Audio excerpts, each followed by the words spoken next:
times change and the game changes, and you've got to be ahead of where the game is heading as well.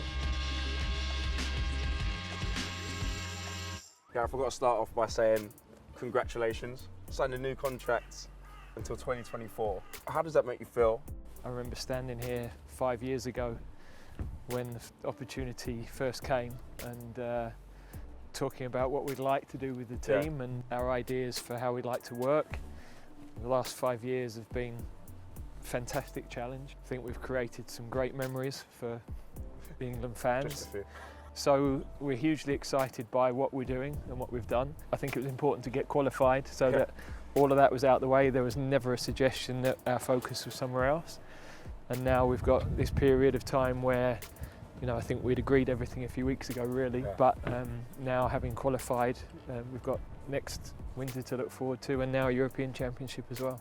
2024 includes some big milestones. You've got obviously the World Cup in Qatar, chance to qualify for a number of European Championships as well. Can we go one better? Well, in the end, that of course is the dream for us. Our record, the team's record over the last 5 years is the second best in our history.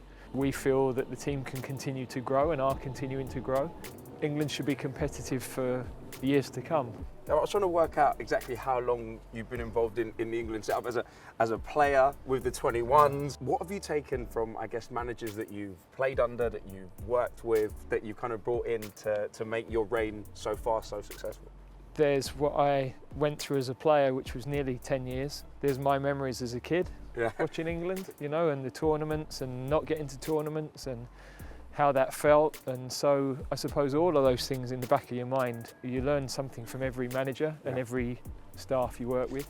Times change and the game changes, and you've got to be ahead of where the game is heading as well, tactically. What's the right environment for our players, understanding that young people, their life experiences are different, the way they want to be handled is different. Of course. So everything's always evolving, and I think it's important to learn from the past, but also to think about what does the team need to look like over the next couple of years. I don't know if it's a good thing or not, but we've given 50 days. I was going to go on to that. But we finished in San Marino with one of the youngest England teams for many years, and that's often been a trait of ours. And we think we've always wanted to invest in young players for the future for England, even if it's meant that results haven't necessarily been perfect at certain points, because in the end, you want those lads, for example, where Declan and Mason were this summer, they come into a major tournament with 15 caps behind them, rather than their 1 or 2 caps and very little experience. A lot of these players have grown as players with England, as you've grown as a manager. How important is that to have that relationship? Well, I think St George's Park was a massive catalyst for us. You know, we'd never had a national centre, so very fortunate as an England manager to be the first to have that opportunity, really. Roy had it at senior team level, but the junior teams hadn't been based there for very long. Younger players get used to being away with England, they train on the pitch next to us, they can come and train with us at times, so that transition is much smoother. We get to know them a little bit more, so that when they first arrive in with the team, hopefully the whole thing is a bit less stressful for them, and they can be more relaxed when they play. And I think with the players that we've worked with for a long time, obviously you know what's gone on in their lives. You've been able to support them at different times in their lives when perhaps everything hasn't been going as smoothly, or in their football careers. But of course they change. You know, they're not the 19, 20-year-olds that we work with. They're fathers now, they're very successful, they're high profile.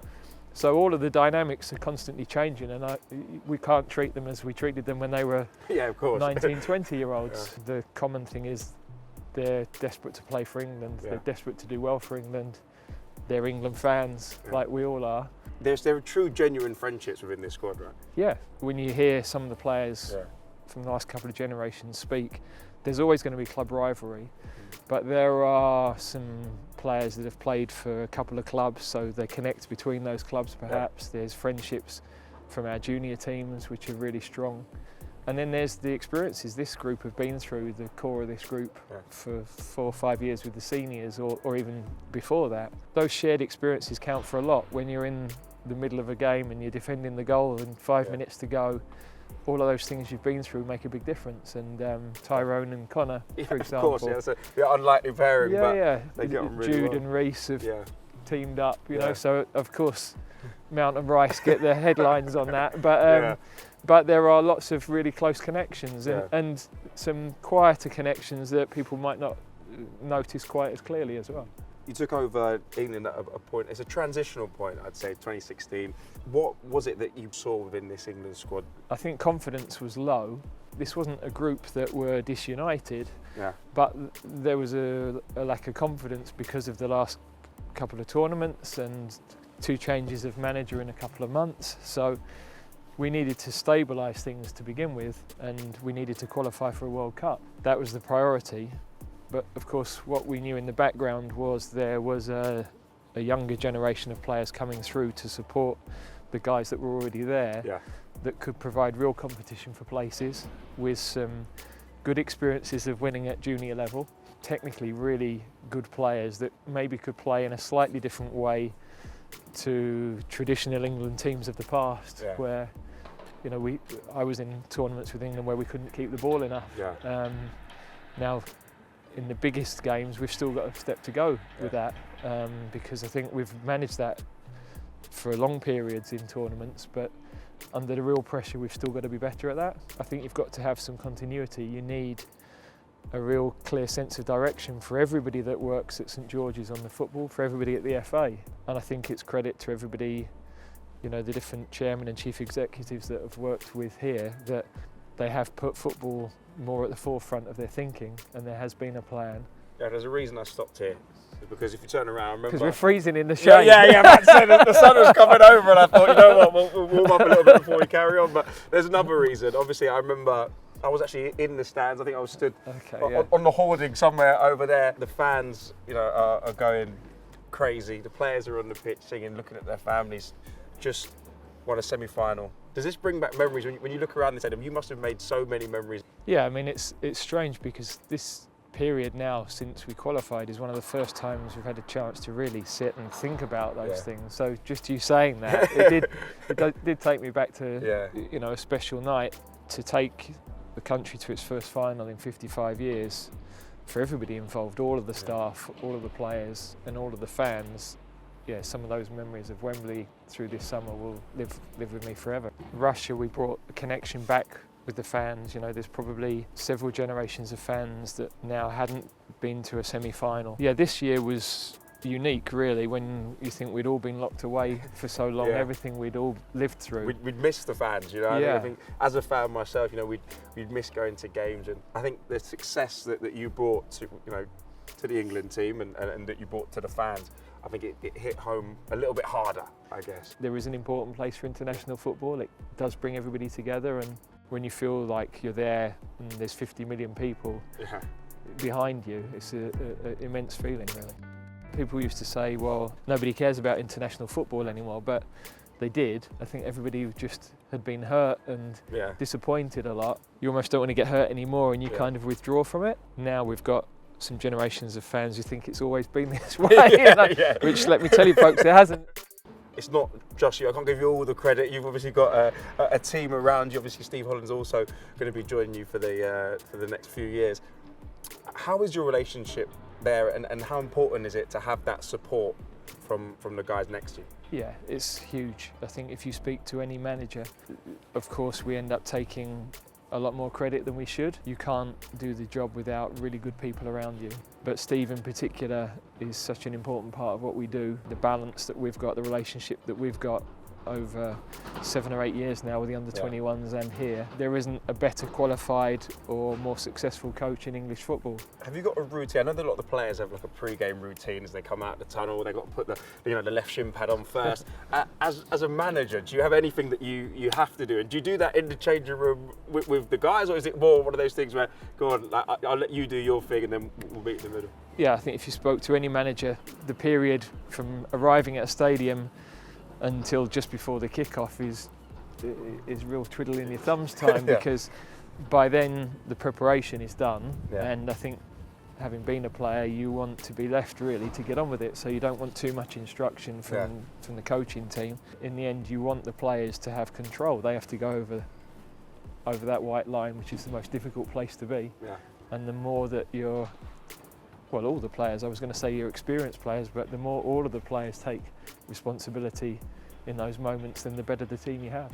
Going into the World Cup and extending your contract to 2024, is there anything that you want to say to the fans themselves who've been supporting you and watching this team for a long time?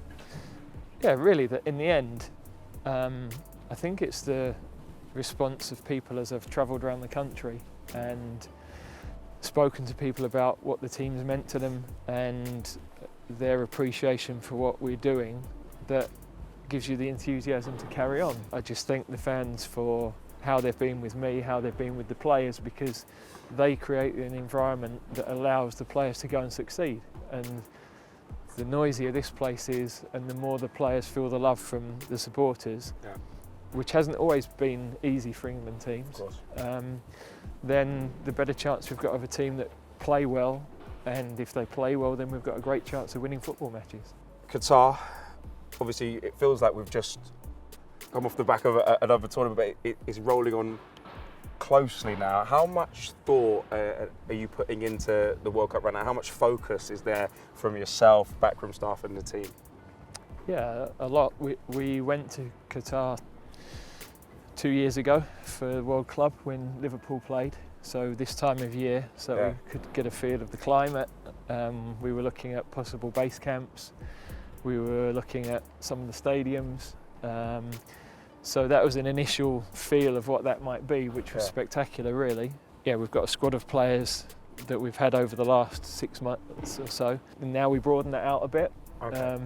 Because we've got a 12-month vision for who might be players that can challenge the guys that are in, and we've got to be prepared for possible injuries, loss of form, new players coming through.